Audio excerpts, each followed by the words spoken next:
This meeting is being recorded. Welcome back, everyone. This is Tough Love Podcast. I'm your host, Ryan Ginn. I've got Luke Adler here with me. Today, we're going to do a follow up podcast on our last podcast, which was covering strategies that don't work in your relationship and strategies that do. We're going to spend a little more time on some very specific things that you can do that you can employ today that can be a game changer in your relationship. You don't need to wait to, find a therapist, your perfect coach, or join a men's group or read a book. We can lay out several totally doable, extremely effective actions that you can take. And then we're going to walk you through how to take them because there are some nuance, because you probably would have done them by now if they were easy. So not easy, but they are doable.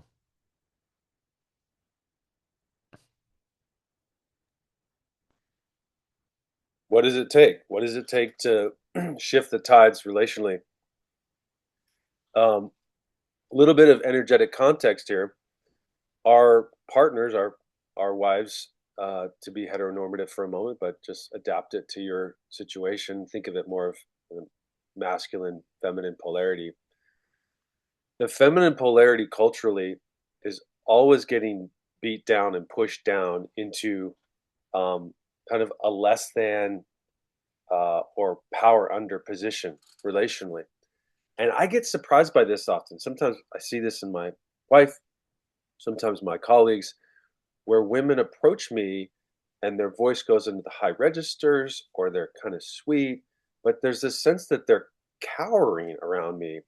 And I get so surprised by that because I'm priding myself in being open and loving.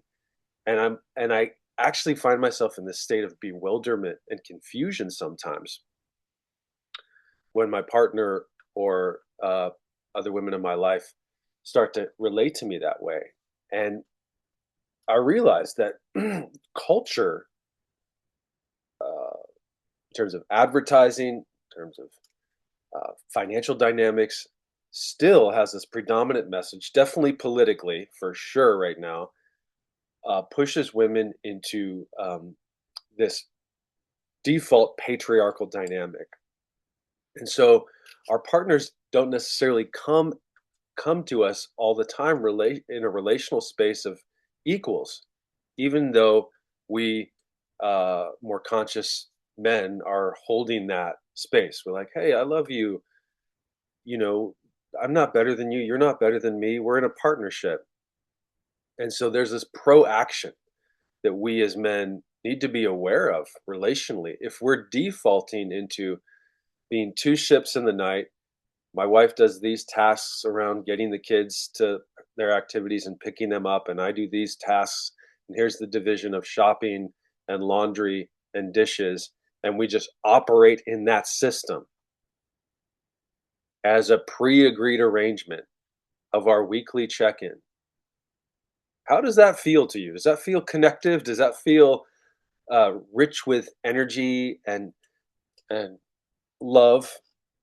Eventually it doesn't. It starts to dry out. Those waterways, that Strait of Hormuz, let's be political for a moment. Someone comes and tries to shoot your ship down and bring it into their port. And how that can occur to us sometimes is our partners will, maybe complain, maybe there's some resentment.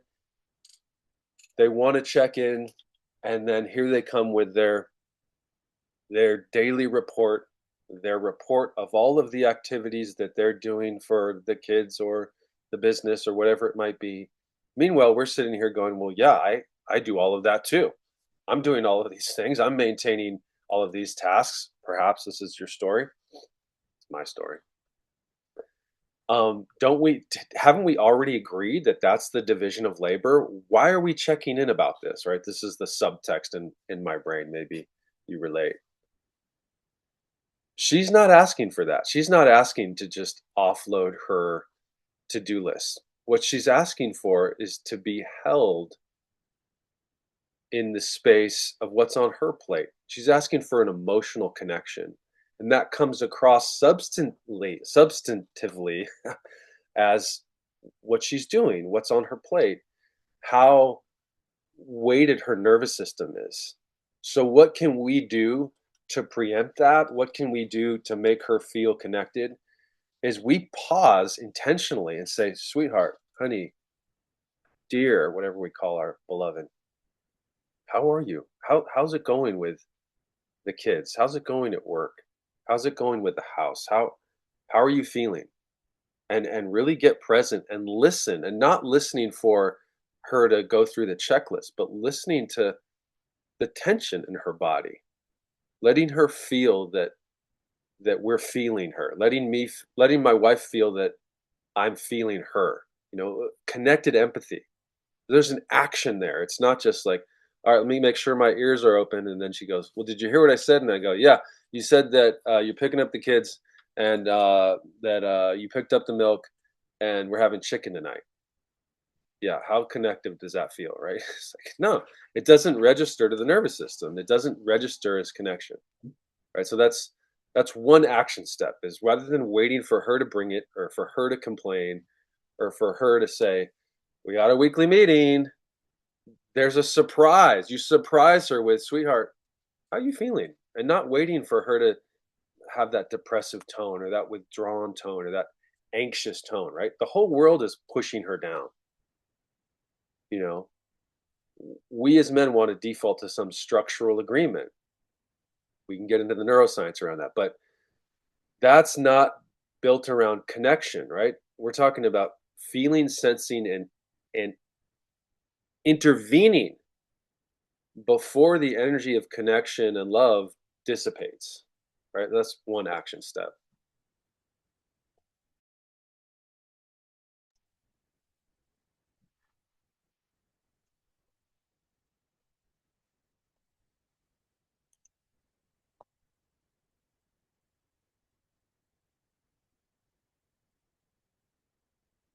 Right. So this isn't something that you can just expect yourself to do. Listen to this podcast and just be like, all right, guys, yeah, okay, I'll do that. It's going to take some actual time to to strategize.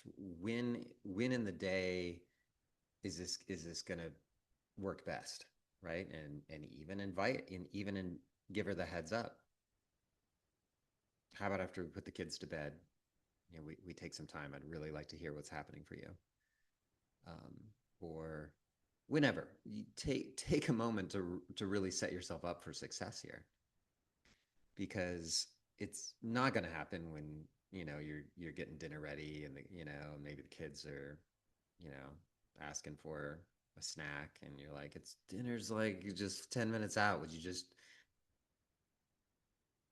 shut the not that you would parent that way, but anyway, there's there's an importance of preparing yourself for this, because it like Luke said, it has to be not just a logistical check-in. It's not a logistical check-in. You're checking in around what her emotional state is, and you're dropping into as much empathy as you can around it. You're taking a moment to really evoke the imaginative element of your brain, not the left brain logistical side, but the imaginative. Like, what would it be like in her world, like as best you can. Like, okay, she's handling all these different things. She's dealing with some jerk at work who's what all the things she's telling you. Not imagining what would be like for you, but imagining what would actually be like for her, because it's completely different. Thinking about her history, like what might that evoke for her to be in that situation, given what you know about her relationship with her father. This is the level of empathy we're talking about, that engenders a deeper level of feeling in you that she will pick up on. We're so sensitive to each other in that way. And because she's also aching for it. She wants to be actually seen and felt. and not just kind of met with like the default masculine, like, oh, sounds okay, got it. So would you want me to like then help out with the lunches tomorrow morning? Is that what you're saying? Like, that's not the response that she's looking for initially, right? She doesn't want to be alone in the enormity of the responsibilities, the care that she's engaged in. All right.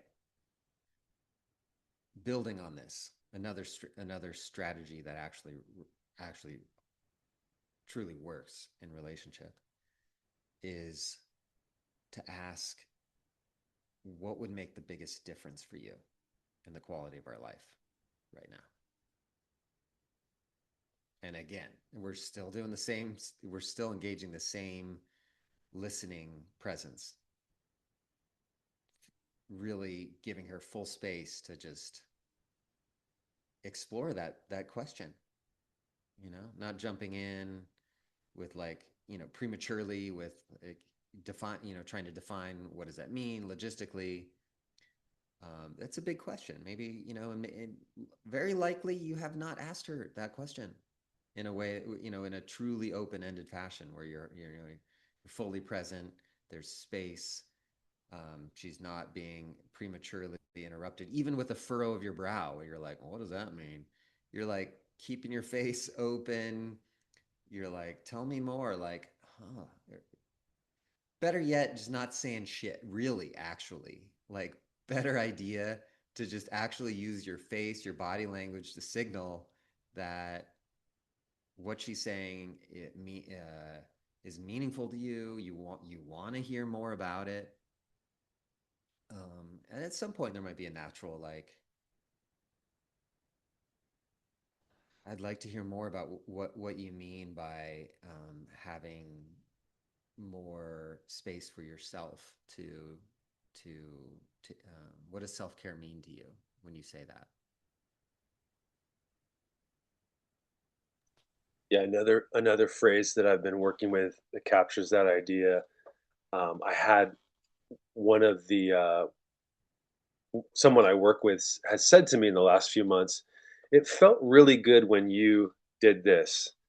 It made me feel really seen when you did this." Um, and she's also said to me, "It would feel really good to me if you did this."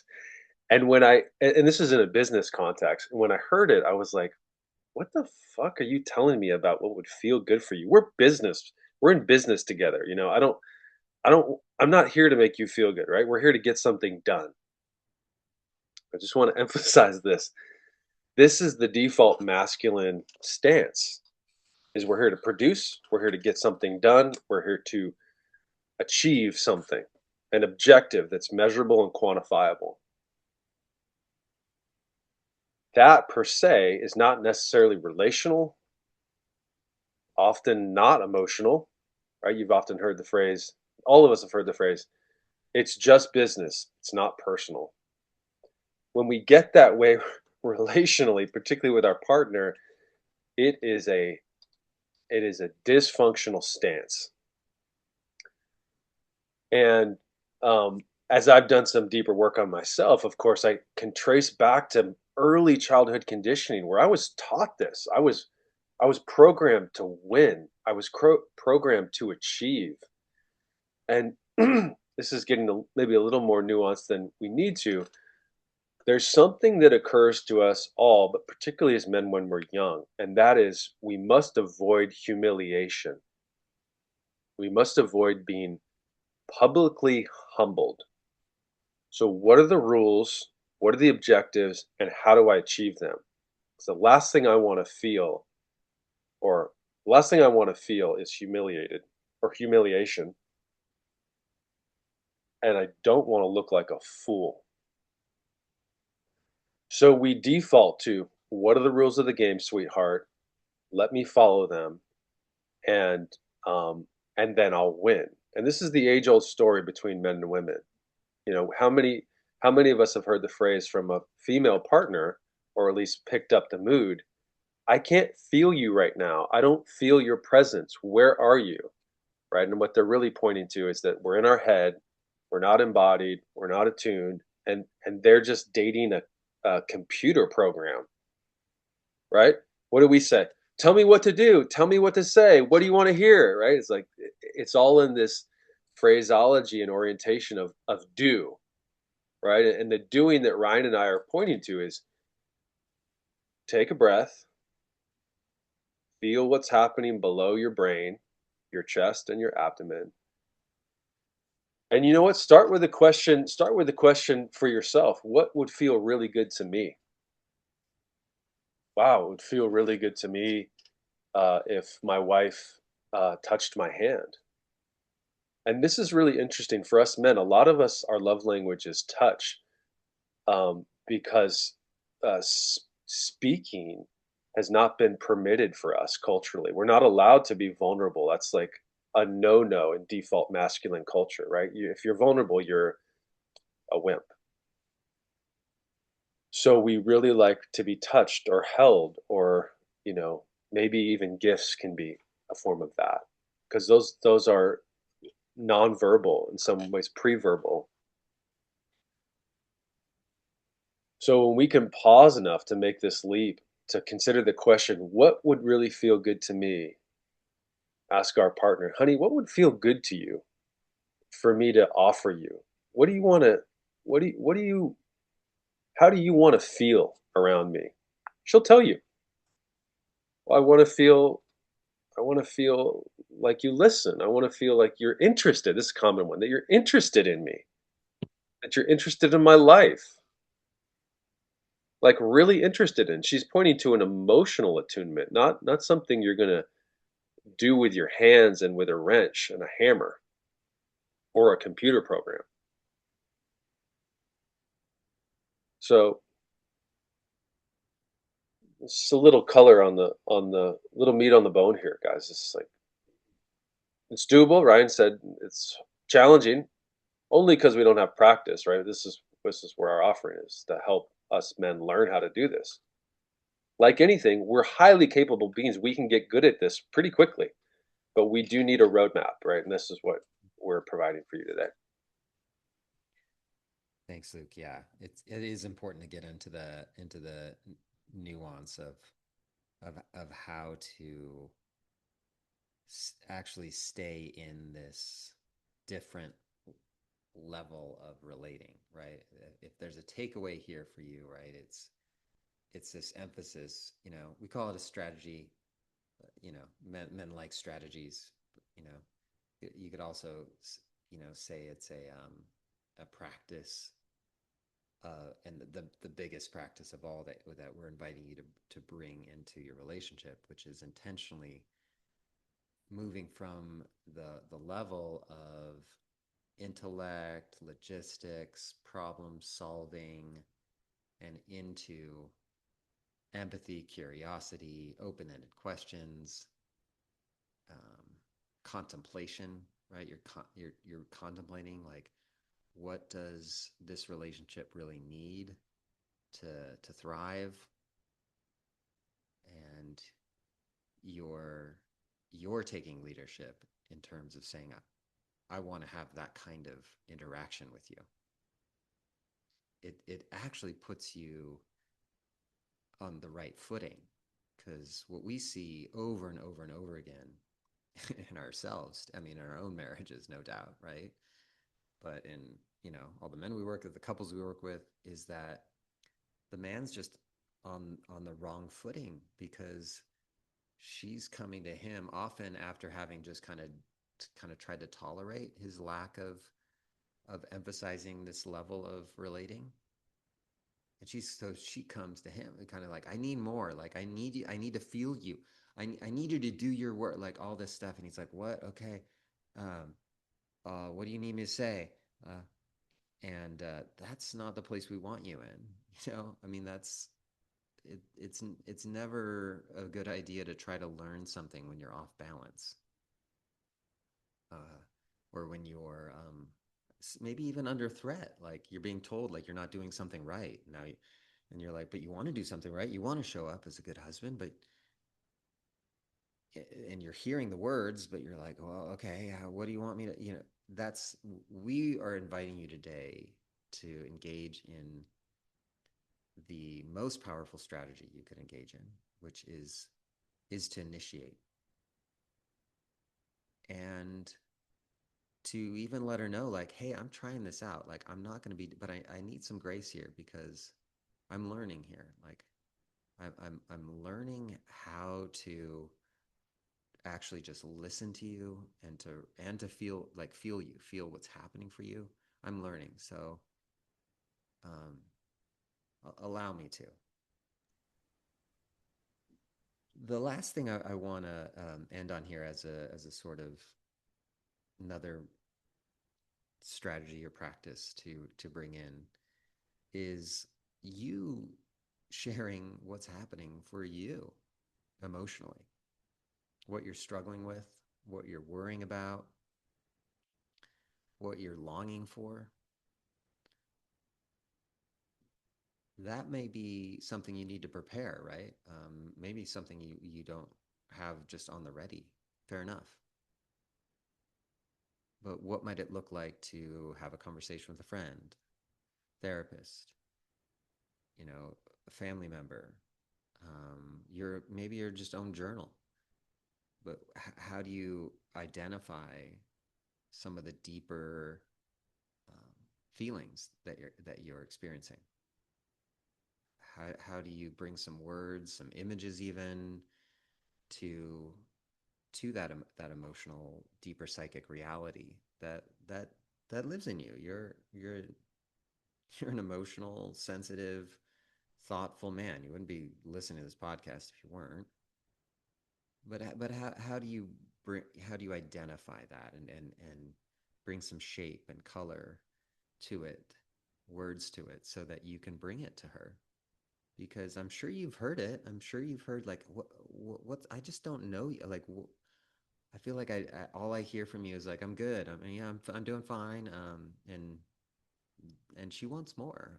Obviously, women feel safe when they actually and connected when they feel your humanity, feel the range of what's happening for you emotionally and psychologically. That's the pathway to deeper intimacy. It's not just going right to sex, as many men maybe want it to be. This is just not how things work. So many amazing distinctions you're touching on there, Ryan. And I just want to highlight on the last thing you said. We'll dedicate a whole podcast to sex because it's such a important issue. When we're rushing into sex, quote unquote, to get connected, I want to have sex. That's how I feel connected. And uh, Esther Perel, bless her heart, is very emphatic on how sex can reconnect a couple, energetically and biologically. A distinction that's important is having sex definitely can connect you energetically, can do some other things. It itself is not a connected catharsis. And what I mean by that is that because the physiology of it can get us to a place where we feel connected and our hormones are flowing and our heart opens, um, or we're at least discharging our pain through our orgasm, and that feels good. It doesn't take us step by step through the sequencing of learning how to attune to one another's nervous systems, our history, our wounding, our early childhood conditioning. That only occurs by what Ryan and I are laying out here, where you take the time to share vulnerably, which was just so brilliant, Ryan, to share your process and create some mutuality to hear her process too. And then you create this intimate connecting of your hearts and your struggles, your kind of abdominal sorting through of contextualizing and digesting life, and your deep insecurities, which tend to live down in the pelvic region. Inevitably, that kind of intimacy, checking in deeply, letting that unfold, can lead to sexual connection that's already been established energetically. And then you bring touch into that, and become this lovely thing. But when we rush into connection through sex first, we don't learn. We don't learn about our partner's emotional nuances and attunement requisites, and she doesn't learn about ours. That learning never occurs. And that's what we're really highlighting here in this pod is to say, take the time to educate and learn about this beautiful person that's evolving and changing in front of you. When we automate, what we're saying is, she is who she was last week. I am who was last week, and we have not evolved. Attunement is to say, hey, we're ever evolving. Let me rediscover, or rather discover, who this person is today. And that might feel a little scary. Whoa, uh, she's different. Yeah, you're different too. The world changes us. That changes us every freaking day. And if we don't attune to that and mark it and evolve it and update it, right? Like the software update, we don't update the software of our emotional system.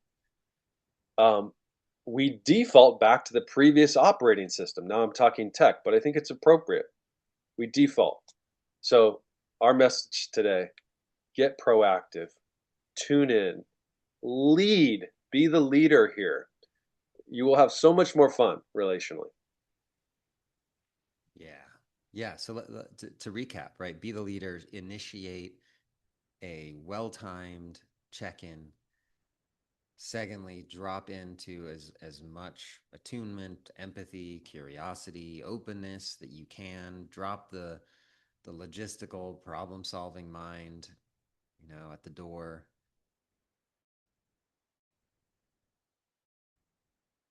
Ask, deepening questions like what would make your life with what's happening for you emotionally. Game changer, honestly. If you can get it together to do that, maybe save yourself from even having to ever go to couples therapy. I mean, it's huge. But if you need further help, please reach out to us, beingmen.net.